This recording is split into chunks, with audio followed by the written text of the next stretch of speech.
ይሄ ቪዲዮ እስከዛሬ ድረስ እንደው ሰቀጣቀጣችሁ በቃ ዋጋ የላችሁም ተስፋ የላችሁም ምናምን ስላችሁ ስለኖርኩ ተስፋ ደግሞ አለ የሚለው ልነግራችሁ ነው በዚህ ቪዲዮ የመጣሁት። ገጠመኝ ነው።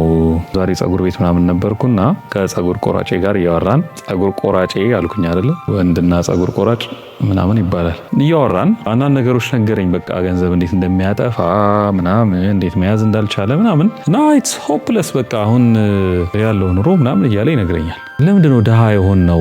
ለምንድነው ማያልፍልን? ለምንድነው ማይሳካልን? ምናምን ብዬ ያሰብኩ ነበረ። ከሱም ጋር ከተለያየም በኋላ ብዙ ነገር አሰብኩ። ሶ ለምን ሼር አላረጋችሁም እሱን ሐሳቤን?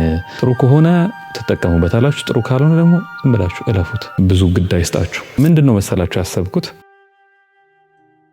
100 ሺህ ብር ደሞዝተኛ ሆኑ እና በ100 ሺህ ብር እናስብ እስቲ። 100 ሺህ ብር ደሞዝተኛ ከሆናችሁ የቤት ኪራይ በጣም በቃ በሚኒመም የምትኖሩ ከሆነ 20-30 ሺህ ብር ትከፍላላችሁ። ከዛ የቤት አስቤዛ ምናምን ወደ 10-15 ሺህ ብር ብታወጡ፣ ትራንስፖርት እንደው በጣም በቃ በጣም ሳትሄዱ ተብሎ 5 ሺህ ብር ብታወጡ 20 ሺህ ብር ማለት ነው። ስለዚህ 50 ሺህ ብር አወጣችሁ፣ 50 ይቀራችኋል። ከዛ እዚህ ላይ ለቤተሰብ እንደው 10 ሺህ ብር ብትልኩ ወይ 5 ሺህ ብር ብትልኩ፣ አንዳንዴ ደግሞ ማለት የሆነ አስጨርጨርም ምናምን ሊያምራችሁ ሰው አይደላችሁ ሊያምራችሁ ይችላል ምናምን ስትሉ አንድ 10-20 ሺህ ብር ይወጣል። በዚህም ኬዝ 30 ሺህ ብር ይቀራችኋል። ሴቭ አድርጉት እሱን። በጣም ጎበዝ ሆናችሁ 30 ሺህ ብር ሴቭ አድርጉ። 30 ሺህ ብር በአመት 360 ሺህ ብር ይኖራችኋል። 100 ሺህ ብር ደሞዝተኛ ናችሁ። ኢዝ አ ቢግ ዲል። ቤተሰብ አሁን ሲሰማ 100 ሺህ ብር ደሞዝ በጣም ብዙ ነው። ቤተሰብ ብዙ ነገር ይጠብቃል። እንዴት መኪና አትገዛም ምናምን ይሉሃል ጓደኞችህም ምናምን። 15 ሺህ ብር 20 ሺህ ብር የሚከፈላቸው ባንክ የሚሰሩት ምናምን ጓደኞች አንተ የንጆ አይደል እንደ 100 ሺህ ብር እንደ የሚከፈል እንትን አይደል እንደ ምሳራው እንትን አይደል እንደ ትባልና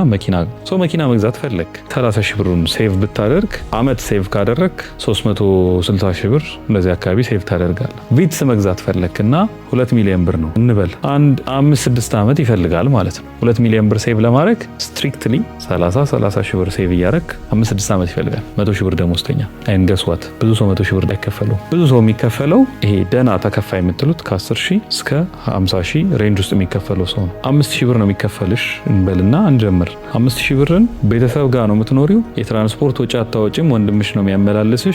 ዝም ብለሽ ሴቭ አድርጊው። 5 ሺህ ብር ሴቭ አድርገሽ ምን ታመጫለሽ? 10 ሺህ ብር ሴቭ አድርገሽ ምን ታመጣለህ? ምንም አታመጣ። ይሄንን ነው ሲያወራኝ የነበረው እና በጣም ፔንፉል ሊሆን እንደሚችል አውቃለሁ። ለምሳሌ 3 በ3 የምታክል ቤት ውስጥ ተከራይተው የሚኖሩ ባንክ ሰራተኞች ከተማ ስትወጡ ስታያቸው ምናምን ሱፍ ገጭ አድርገው ምናምን መታያቸው፣ ግን በትንሽዬ ስቱዲዮ ነገር ተከራይተው የሚኖሩ የሆነ አይነት ወጪ ያለባቸው ቤተሰብ የሚያስተዳድሩ ወልደው ምናምን በጠባብ ቤት ውስጥ ቤተሰብ የሚያኖሩ እንደዚህ አይነት ሰዎች ያሉበት ሶሳይቲ ውስጥ ነው ያለ ነው እና ኢዝ ኢት ፖሲብል ብዬ እያሰብኩ ነበረ። ከድህነት ልናመልጥ እንችላለን ወይ አሁን ከእንደዚህ አይነት ላይፍ ተነስተን እያልኩ እያሰብኩ ነበር። ኢትስ ኦልሞስት ዲፊካልት፣ ግን ተስፋ አለ። አሁን ዛሬ ልነግራችሁ የፈለኩት እሱን ነው። ተስፋ አለ።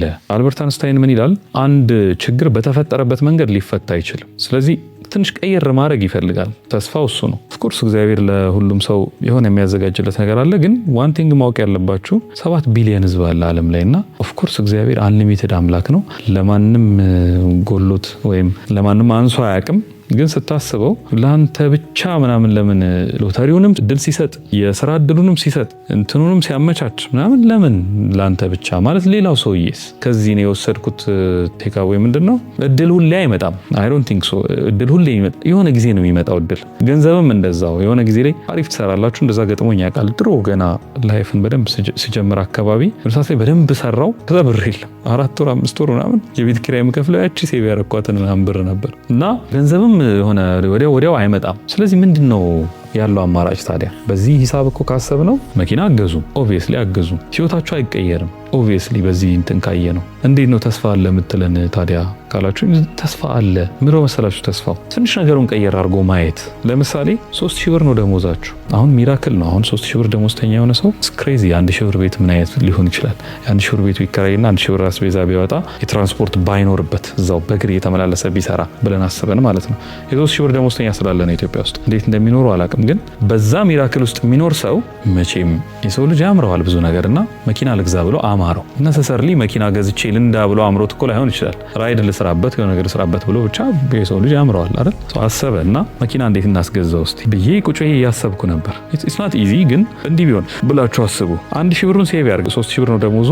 1000 ብር ለቤት ኪራይ፣ 1000 ብር ለአስቤዛ። ይሄ ሰውዬ ኦልሞስት በቃ አይበላም ማለት እንችላለን። 1000 ብር በወር እንዴት ነው የሚበላው? ግን ብቻ እየኖረ ነው። 1000 ብር ሴቭ ያርግ። 1000 ብር በ2 ሚሊዮን ብር ብናስባት 2000 ወር ይፈልጋል። የ2 ሚሊዮን ብር ቪትስ ለመግዛት 166 ዓመት ሴቭ ማድረግ አለብህ። መቼም ሰው አትሆንም በዚህ ቁጥር። ግን ምን ማድረግ ይቻላል? ብድርና ቁጠባ ምናምን ብታገኝ 1000 ብር በየወሩ ሴቭ የምታደርግበት ከዛ ለ6 ወር ምናምን ሴቭ አድርገ 6 ወር ማለት 6000 ብር ማለት ነው አይደለ? ከዛ የ2 ሚሊዮን ብር መኪና መግዛት አለብህ። 10% ዳውን ፔመንት ይፈልጋሉ ወይ 20% ዳውን ፔመንት ይፈልጋሉ። ዋት ኢፍ 20% ዳውን ፔመንቱን ከሰንባዲ መበደር ብትችልስ? 10% እንበለውና 2 ሚሊዮን ብር ነው 200 ሺህ ብር መክፈል አለብህ ማለት ነው። 200 ሺህ ብር ሊኖርህ አይችልም። there is no way 200 ሺህ ብር የሚኖርህ። ግን ዋት ኢፍ ሰርክልን ብትቀይር አሁን የምትውላቸው ጓደኞች ያቺ 1 ሺህ ብሯን የሆነ ቦታ ከመቆጠብ ከማስቀመጥ ምናምን ይልቅ ተሰብስበን እንጠጣበት እንብላበት ምናምን የሚሉ ጓደኞች ከሆኑና ህይወትን የማይቀይሩ ከሆነ ፒሩን መቀየር ነው አይደለ? ፕሬሸሩን ስለማትችለው ፒሩን ቀይሮ በቃ ዳትስ ስቴትመንት። ፒሩን ትቀይርና ዋት ኢፍ 50 ሺህ ብር የሚያበድሩ 4 ጓደኞች ብታገኝ ከዛ የነዚህን ሰዎች 50 ሺህ ብር 200 ሺህ ብር እዳ አለብኝ በአመት የምከፍለው ብለህ ያዝክ። መኪናውን ተበደርክ። በቀን 2 ሺህ ብር እንኳን ጎበዝ ሆነ ወጥረህ ምናምን ብትሰራ በወር 60 ሺህ ብር ትሰራለህ። ከወጪ ቀሪ ምናምን ብለህ ታስብና በወር 60 ሺህ ብር አትሊስት የተጣራ ገንዘብ ታገኛለህ ማለት ነው። ስለዚህ ለብድርና ቁጠባው ሌት ሳይ 20 ሺህ ብር ብትመልስ ለአንተ ያቺን የለመድካትን ላይፍ በ5 ሺህ ብር በምናምን አስቀጥለህ ማለት ብሩ አፕግሬድ ሲደረግ የቤት ኪራይ ባትቀይር፣ አዳዲስ ነገሮች ባትጨማምር፣ ስማርትፎን ባትገዛ ምናምን ባትልና ትንሽ አፕግሬድ ባታደርግ በዛው ብትቀጥል ምንም ይፈጠር ይመስልሃል?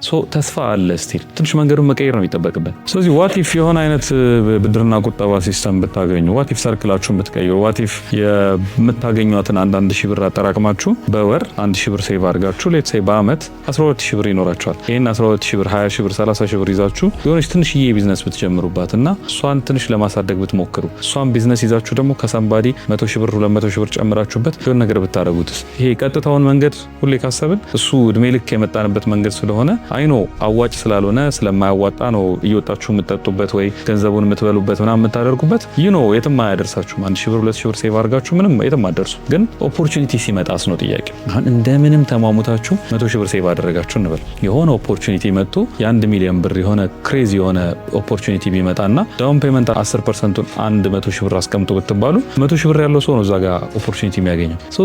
ኦልዌይስ የሆነ ተስፋ አለ። ተስፋ አትቁረጡ። ግን ራሳችሁን ማስለመድ ያለባችሁ ነገር በትንሽ ነገር መኖር መቻል፣ በሚኒመም በጣም ኤክስትራቫጋንት አለመሆን፣ ሆዳችሁን መቀነስ፣ የምትበሉት የምትጠጡትን መቀነስ፣ የምትለብሱትን መቀነስ፣ ስፔንድ የምታደርጓቸው የምታጠፏቸውን ነገሮች መቀነስ። ተስፋ እንዳለው ሰው ነው እንጂ መኖር ተስፋ እንደሌለው አዚፍ የትም አይደርስም ይሄ ላይፍ ምንም በቃ የሚቀየር ነገር የለም ብላችሁ መኖር ማቆም መቻል አለባችሁ። ተስፋ አለ፣ ግን ተስፋ ያለው እናንተ እጅ ላይ ነው ልላችሁ ፈልጌ ነው። ዝም ብሎ ሳስብ የመጣልኝ ነገር ነው ሼር ላርጋችሁ ብዬ ነው።